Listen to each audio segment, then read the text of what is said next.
temos uma seleção para fazer a mesa com você. Eric Faria, Carlos Eduardo Lino, nós vamos falar sobre tudo, Copa do Brasil, Campeonato Brasileiro, vem aí Libertadores, vem aí o sorteio das quartas de final da Copa do Brasil. Vamos falar bastante porque foi uma semana intensa no futebol brasileiro e acho que os resultados, alguns desses resultados, deixaram marcas para o que a gente vai ver no fim de semana. Acho que a questão do sorteio da Copa do Brasil empurrou Palmeiras e Atlético Mineiro para confrontos difíceis, duros. Enfim, hoje a gente poderia estar falando que o Palmeiras segue em 3 competições, que o Atlético Mineiro segue em 3 competições e o Flamengo não segue em 3 competições e o São Paulo não segue em 3 competições, né?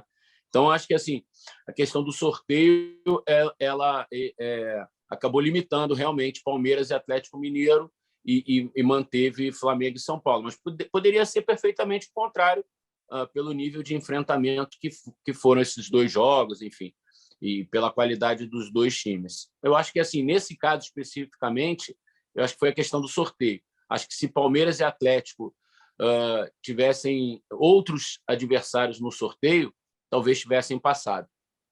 Agora, por outro lado, é justo dizer, Lino, que o Atlético, desses 3 que a gente pensava lá atrás como candidatos a todos os títulos, é o que não está jogando bem nesse momento? E você concorda com o Eric? A questão do sorteio é determinante ou tem mais coisa que envolve isso? Não, a questão do sorteio é determinante, sim, mas acho que eu teria colocado o Corinthians nessa lista inicial, não porque o Corinthians é um time brilhante, mas porque o Corinthians é um time talhado a Copas, né?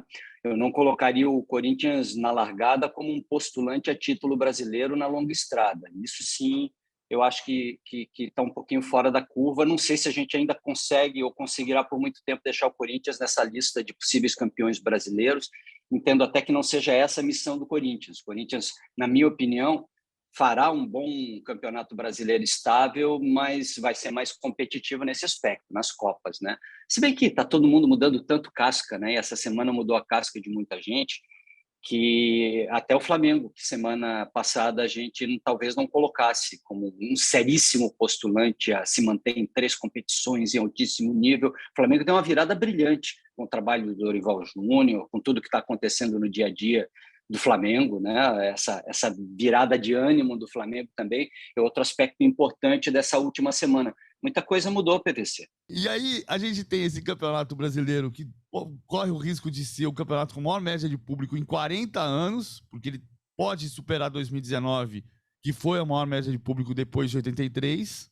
Então a gente tem 56 mil pessoas em Atlético e Emelec, 58 mil pessoas em Cruzeiro e Fluminense, 68 mil pessoas em Flamengo e Atlético, 44 mil pessoas em Fluminense e Corinthians, 63 mil pessoas em Fluminense e Ceará, 60 mil pessoas em Vasco e Sport, 41 mil pessoas, recorde de público do Allianz Parque em Palmeiras e São Paulo, e é uma festa fabulosa, só que não.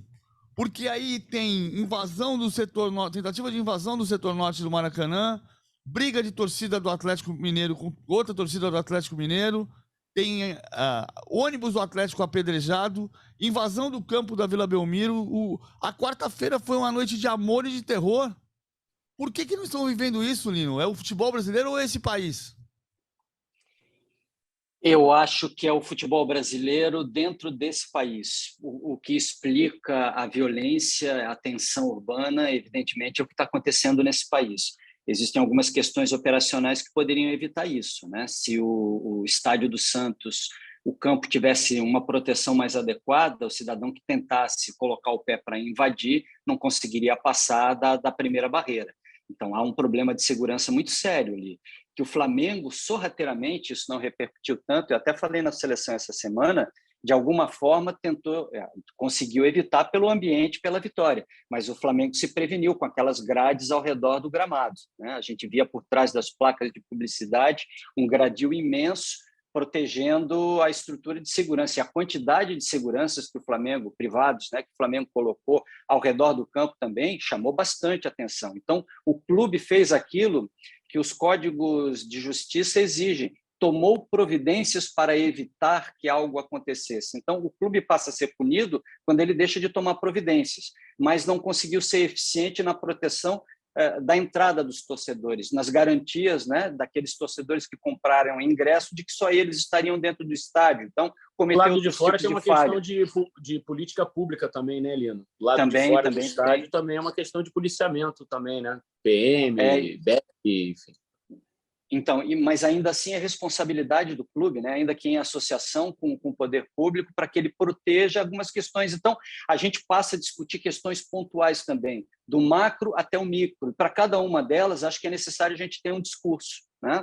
A gente não pode usar o mesmo discurso para todos, senão a gente cai na esparrela do precisamos punir, precisamos ter mais segurança. A gente precisa analisar de forma mais detida o que aconteceu. Para algumas delas, soluções técnicas, os clubes falharam. Para outras tantas, gente, por mais que você queira, com 60, 50 mil pessoas dentro ou ao redor de um estádio de futebol, você vai ter problemas. E para você que acompanha no YouTube do GE, clica aqui na descrição para ouvir o podcast na íntegra. Vai lá.